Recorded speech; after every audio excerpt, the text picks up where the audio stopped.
कथा आती है। चंचला नाम की स्त्री के हाथों अंधी हो जाती है अपने पाप कर्मों के कारण। उसके हाथों फूल, बिलपत्र और गंगा जल का लोटा जल भोलेनाथ पर अनजाने से गिर जाता है। तो इतने से ही वो सभी पापों से मुक्त होकर विमान में बैठ के भगवान के शिवलोक को मुक्त होकर प्राप्त होती है।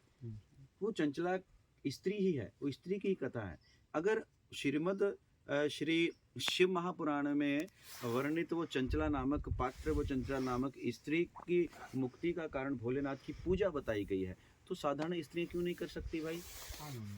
अब रही दूसरी बात हनुमान जी की, तो इसका प्रमाण भी शास्त्रों ग्रंथों से मिलेगा।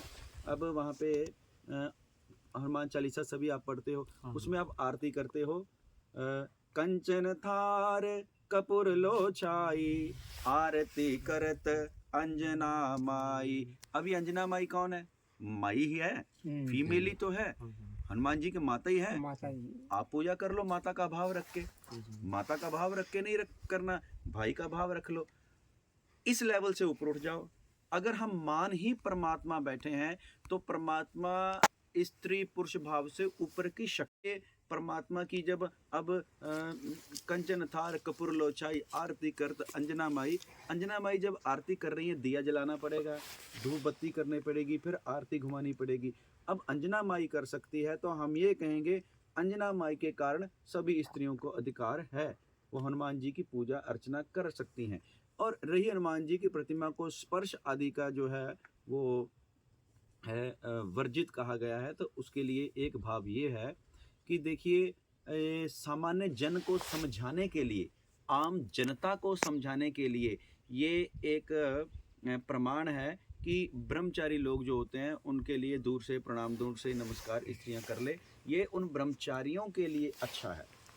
लेकिन वो ब्रह्मचारी भी कभी किसी का बेटा, कभी किसी का पुत्र, किसी का भाई रहा होगा। तो ये आपका भाव निर्धारित है कि आप किस भाव से परमात्मा का पूजन कर रहे हैं।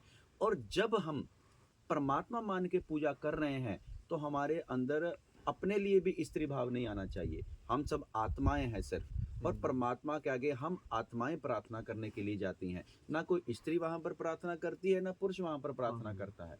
तो इस स्तर पर होकर अपनी पूजा जो है, अपनी आध्यात्मिक जितने भी रिचुअल्स हैं, इस स्तर पर होकर जो आप करें तो यकीन मानिए भोले बाबा और हनुमान जी आप सब पे कृपा करेंगे और सबकी मनोकामनाएं भी पूर्ण करेंगे। आपने जो बहुत सरल भाषा में स्वामी जी हमको उत्तर, हमारे मन में बहुत दिनों से ये प्रश्न की कामना थी, आपने एक संक्षिप्त में बहुत अच्छा उदाहरण दिया, इसलिए आपको बहुत बहुत धन्यवाद। साधुवाद।